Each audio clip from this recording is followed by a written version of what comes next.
everyone. Today we're diving deep into one of my favorite topics, creativity and self-expression in the age of AI. This is not only about creativity in the arts, but also about what's happening inside our brains, our emotions, our sense of identity, and also we'll discuss what happens when we add AI into the mix. Let's first reintroduce ourselves. Welcome, dear listeners, to our third amazing live episode. We are Amy and David, the founders of the Holistic Academy 2025, which is a movement in education created to reimagine how we approach wellness, science, and human potential. Our values are grounded in health, psychology, and philosophy, and we aim to synthesize insights from ancient knowledge and modern science.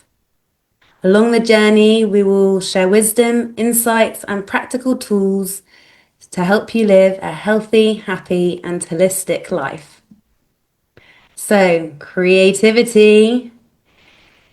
Creativity has always been seen as a unique human gift. Yet here we are in a world where machines are composing music, painting portraits, and even writing poetry. What does this mean for us as individuals and as a society? Exactly. I am excited for this episode, Amy, because we have now the power of AI and the machines to generate art, and many people are scared of because they think they are going to lose their jobs first, and they are going to lose their own kind of expression in art, in music, in even stories, or even this kind of interactions like podcast. Nowadays, this AI does everything. So does that mean creativity is no longer ours, or is it an invitation to redefine what creativity truly is? I can wait to discuss how these AI's platforms could be reshaping the whole creative process, and I'm looking forward to sharing 5 creative wellness tips at the end of this episode. So stay tuned until the end because we are going to give you powerful tips so that you can integrate your body, your mind, and your own soul expression to ignite your creativity. So how has creativity played a role in the history of our civilization? What a great question, David. Thank you. Well, I truly believe that creativity is innate to humans. It's part of our own brains and how our cultures have evolved. From the earliest cave paintings to storytelling around the fire, humans have always expressed imagination as a way to solve problems, build community, and make meaning. So, stepping back in time, we see that creativity has never been a fixed concept. It has always evolved with the tools around us and the times.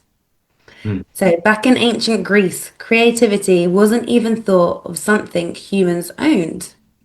The word genius didn't mean a brilliant individual. It meant a guiding spirit, a kind of muse that whispered ideas from beyond. Plato even described creativity or inspiration as divine madness, a state where gods moved through you. Humans were more like vessels than inventors. So, in those times, they thought we were vessels of creativity in union with the Creator, our God, and we did it together. Further in time, in the Renaissance period, this shifted. We all know famous artists like Leonardo da Vinci or Michelangelo, but they began to be celebrated not just as skilled craftsmen, but as singular creative geniuses. There's this painting that's on David's screen here, which is Michelangelo's first painting, The Torment of Saint Anthony. Guess how old he was when he painted this amazing painting? If you search it online, it has so much detail. He was only 12 or 13 years old. I can't imagine a 12 or 13-year-old making such an impression in art and creating such a divine piece of artistic expression at such a young age. especially in our current school system. So the Renaissance time was No? very different. Even in Venice at the moment, some of the most amazing paintings in the churches were painted by students of the ages of 20 and 21. These magnificent churches in Venice.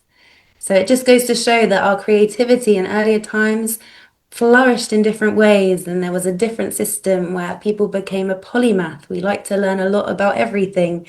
And as you know, even Leonardo da Vinci, he loved looking at anatomy, but as Mhm. well as science and art and engineering and so many other subjects. So I love the Renaissance period. It's one of my favorite times in history. I've just, in fact, been to Prague, which had fantastic buildings from the Baroque and Renaissance period. But this was a time then where the modern idea of creativity was birthed, where instead of it being something created through a union with God, it was now a personal power, something that lived within an individual.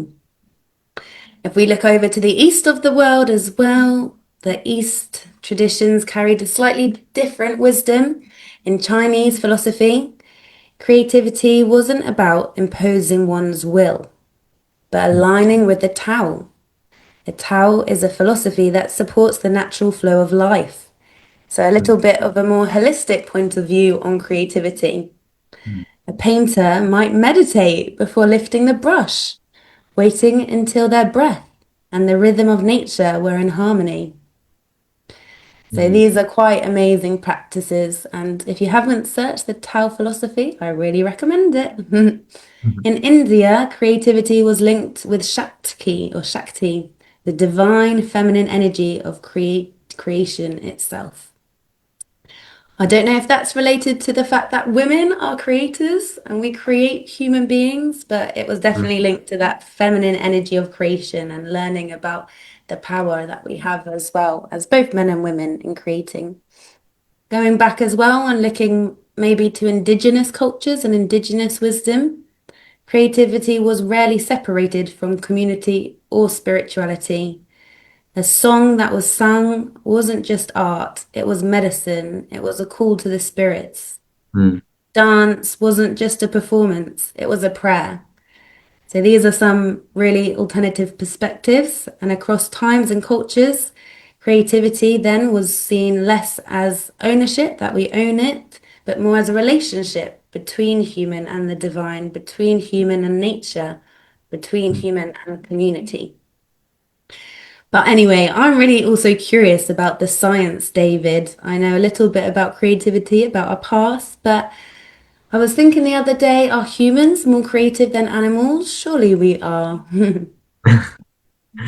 Yeah, that is a great question and a great way to start reflecting. Sometimes I would even think that animals can be more creative than humans in certain cases, of course. And now, with this, exactly with this topic that we are discussing, with this AI, we are going to go into this uh, deep dive of explaining what is happening with our brains. So, animals are undoubtedly creative, especially in solving problems and adapting to their own environments. So, if we observe the natural world around us, animals show us that creativity is part of life itself. And they really know how to use nature in their own hands and how they start uh, taking it further and expand the creativity. That's what we are doing every day when we allow ourselves to reflect on the things and to translate the abstract thought, storytelling, art, philosophy, and innovation that transcends survival. And we create not just to survive, but to express, to dream, and to imagine worlds that have never existed before. And I think science is also in this mix. The new ways that we can use these AI platforms to create and to advance science, it's just breathtaking, let's say, because we are going to make a lot of changes in the way we live. I can't wait to touch more, especially on that question of AI and research. But it is true what you said about creativity. Animals and humans differ a lot, perhaps in the scope and layers of creativity. Mm. And you're right, they don't, as humans, we're not just creating for survival in relationship to nature and feeding ourselves, getting enough sleep, having shelter. But we Mm. also find creation in beauty, in meaning, and in our amazing imagination. So, to testify, we compose some incredible symphonies, build beautiful cathedrals, write lyrical poetry, and we also have been designing technologies that shape the future. So I'm keen to know what parts of our brain, again, David, are activated when we are creative. Well, this is the exciting part of our brains and how can we expand them more. So modern science shows that creativity is not a single light bulb moment, just like the picture that we have here, but it's a network process and also as represented in these brain emojis that it has around it, it is a network of synapses and pathways that we are creating. Researchers have identified three main systems at play. One is the default mode network, that is abbreviated as DMN. And this region is very, very important in terms of being active when our mind is wandering. When we have time to let our minds daydream, or when we are making unexpected connections. It is the birthplace of aha moments. So it is those moments where you suddenly are walking or driving or sometimes performing an exercise that is routine for you, and your mind starts going into different places, and suddenly when it goes into those places that are unknown, something comes up to you, and an idea moment is created in that space, in that moment. That's why we need to be more aware of this kind of DMN region of our brain. The other region that is very important is the executive control network. This system helps us evaluate ideas, refine them, and decide which ones are worth pursuing. It's what takes raw imagination and shapes it into something useful. So it's what really makes you decide what is worth pursuing, what is your purpose, and what is something that is making you vibrate when you are doing it. And the final region or network, big network that we have is the salience network. So this one is acting as a kind of switchboard. So this network decides when to let the mind wander and when to focus. And I think all of us have felt when our minds are tired and we are too concentrated or too immersed in something, and we need to detach from the problem, or we need to detach from the task in order to solve or to inject more creativity into what we are doing. So this network is what helps us to move fluidly between dreaming and doing. And creativity is more about the dance between these systems than a single spark. That's why I showed an image of how ancient Greeks used to start igniting their own creativity. They were dancing, they were walking, they were reflecting in motion, because we are going to speak a little bit more in the tips. But if you move your body, if you start doing some kind of physical activity, you start sparking your brain with more substances. So emotions and creativity are deeply intertwined. Emotions fuel your motivation, whether joy, love, curiosity, or even frustration. Strong feelings push us to create. Passion often drives artists, innovators, and problem solvers to keep going long after logic alone would quit. Emotions expands perspective. That's another big area that wonder and playfulness broaden our thinking. That's why also in the school systems children should be allowed to play more, or they should be allowed to be learning new things while moving or playing a game inside of even inside of the classroom, allowing the brain to make unexpected connections. Negative emotions like sadness or anger, while challenging, can deepen introspection and lead to profound artistic or innovative expression. So this is also very relatable because many of the big artists have strong temperaments and they had strong emotions and they show that in many of the art that they created. Emotions also will activate the brain, and neuroscience shows that emotions release neurotransmitters like dopamine, which enhance memory, pattern recognition, and mental flexibility, all key ingredients for creativity. Emotions give meaning and they create something that matters. And finally, emotions shape flow.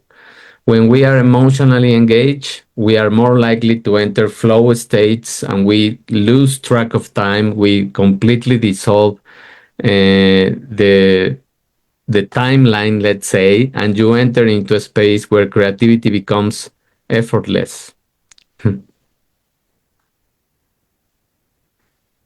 Furthermore, research in positive psychology suggests that engaging in creative flow, whether painting, coding, or even collaborating with AI, reduces cortisol, boosts dopamine, and strengthens resilience.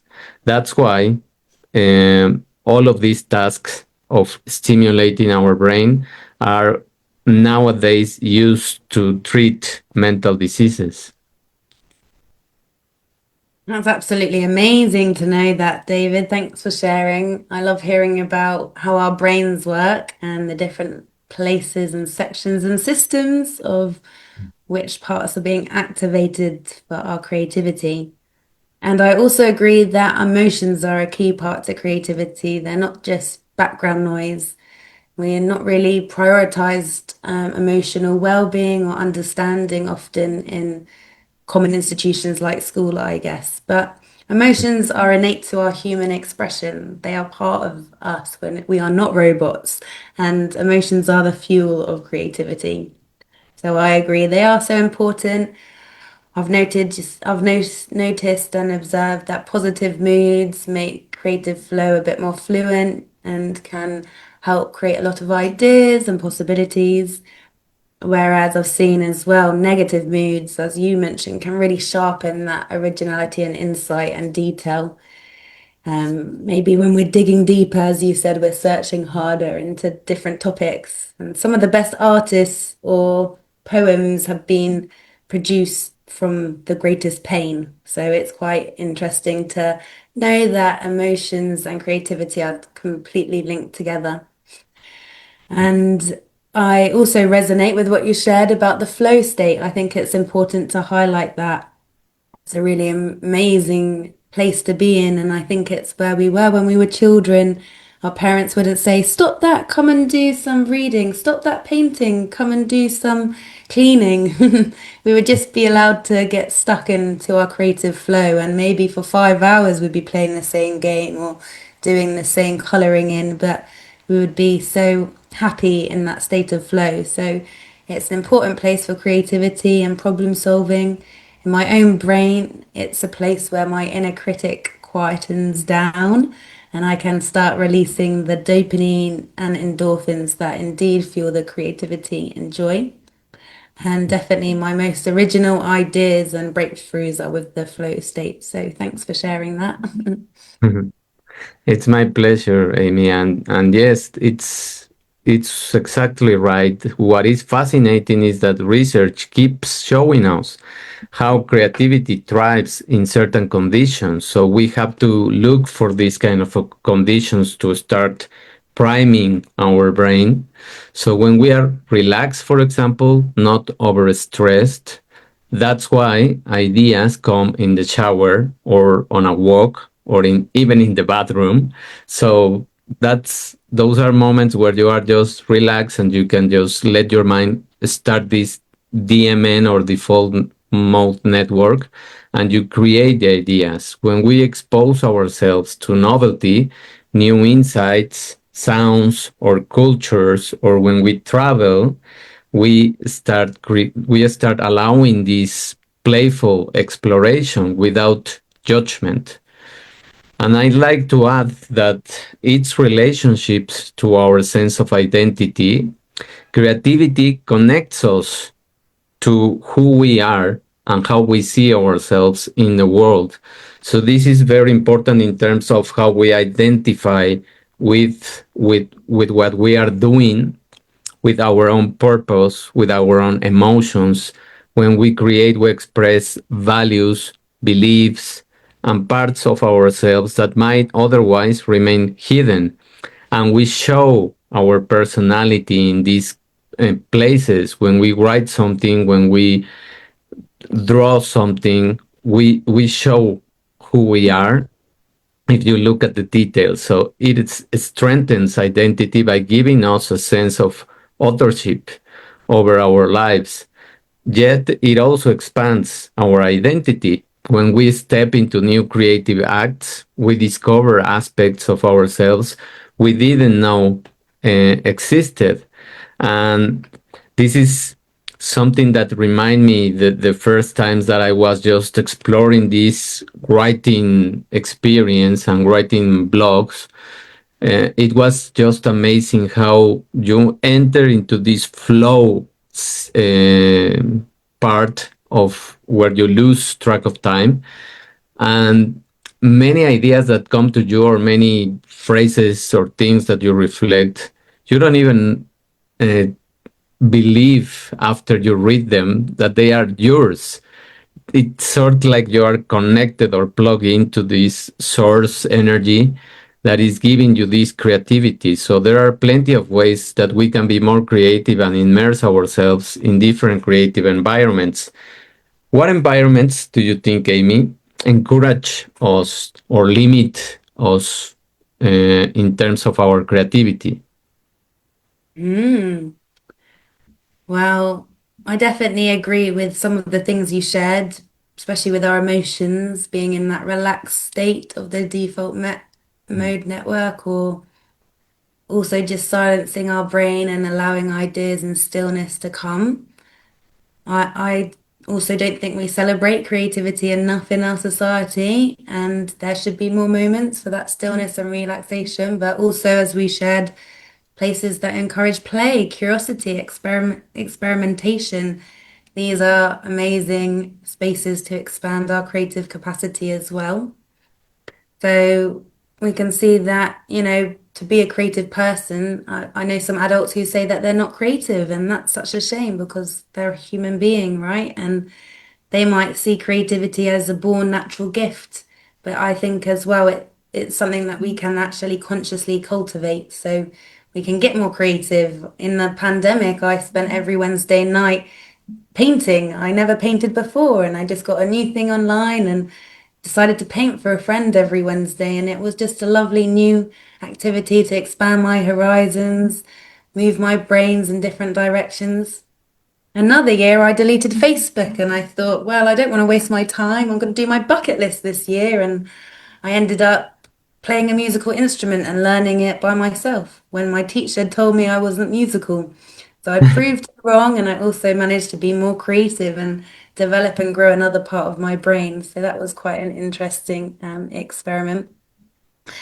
So, on the other hand, if you don't have that freedom and that desire, that motivation, then creativity can be sort of dumbed down in different ways, especially in rigid structures where we have a fear of failure that can especially limit the regions of our brains that are activated and how creative we are.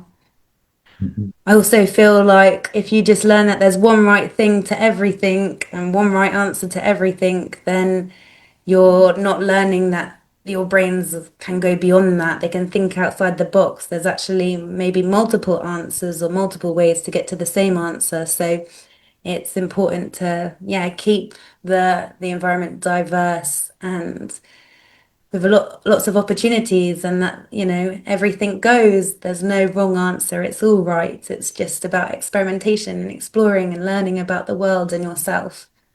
So I would like to reference Ken Robinson if anyone has heard of him. He's an amazing talker all about schools in the UK, and he has done a great TED talk about how schools kill creativity. And so he highlights some of the topics we've spoken about today, but also about how schools have been obsessed with the STEM subjects for a while, which is science, technology, economics, and maths, rather than the creative arts.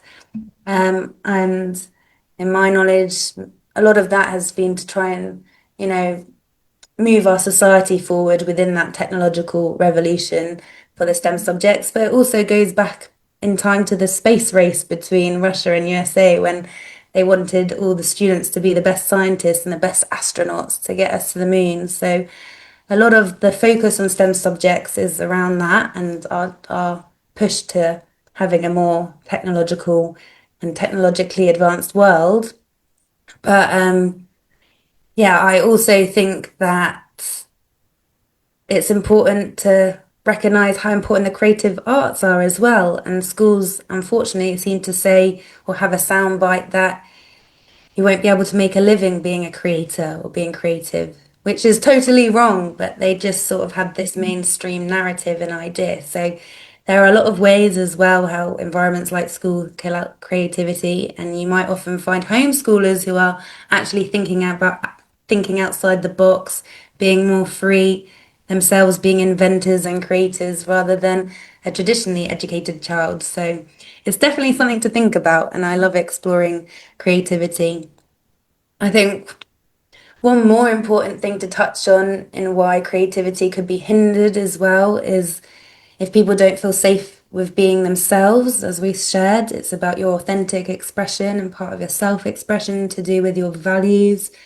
And if you want to belong more than stand out and show people who you really are, then there's a risk of, you being embarrassed. So with that vulnerability and that risking failure, then people might hide their creative essence and their creative flow to avoid any rejection. So being a creator, you are definitely someone who's brave and powerful, going above the norm and thinking outside the box. And it is basically creating something is leaving a legacy of who you are on this planet. So it is really important that we keep being creative beings and it keeps being celebrated, and just being aware that creativity can stir both excitement but also fear. Mhm. And as you touched on, David, it really creates that emotional resilience. So even if there is a rejection or someone doesn't like our artwork, someone says it's ugly and we think it's beautiful, it can create that emotional resilience, helping us process experiences and finding deeper meaning. I think, yeah. And the most important thing with art is to just provoke someone and to get them to think something. So if you've done that, you've done a good job. However, let's get stuck into this AI revolution, David. I think there are many limits and risks as well when it comes to the technological revolution. It's an environment we can't ignore. It's from being inside schools to inside our offices to inside our homes. It's everywhere. So, how do you think this technological revolution might hinder our innate creativity? Well, yes, there are several science studies that have researched the risk of AI. We may use AI to support our work, but that means that creativity become shallower. What do you think?